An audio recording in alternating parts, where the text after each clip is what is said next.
আসসালামু আলাইকুম প্রিয় দর্শক, আজকে 18 নভেম্বরে পিএসসি 44তম, 45তম এবং 46তম বিসিএস সম্পর্কে নতুন সিদ্ধান্তের বিষয়ে এক বিজ্ঞপ্তিতে তাদের মতামত প্রকাশ করে। তো এই ভিডিওর মাধ্যমে আমরা 3 বিসিএস এ আসলে কি কি নতুন সিদ্ধান্ত আসলো এইটা জানবো।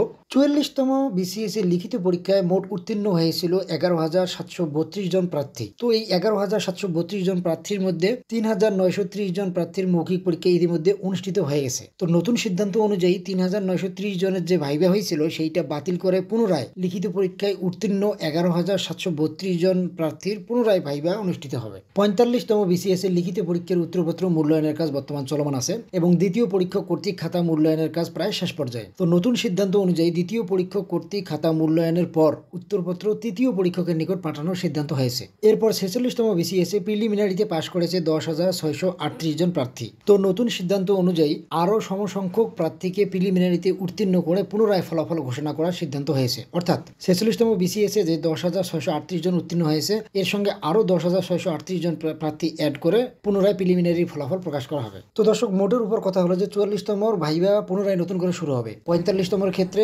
তৃতীয় পরীক্ষক কর্তৃক খাতা আবার মূল্যায়ন করা হবে এবং 46তম বিসিএস এর ক্ষেত্রে প্রিলিমিনারিতে যে পরিমাণ প্রার্থী উত্তীর্ণ হয়েছে তার সমসংখ্যক প্রার্থীকে সিলেক্ট করে আবারও রেজাল্ট প্রকাশ করা হবে। তো এই ছিল আজকে বিসিএস সম্পর্কিত আপডেট। ধন্যবাদ সবাইকে, ভালো থাকবেন।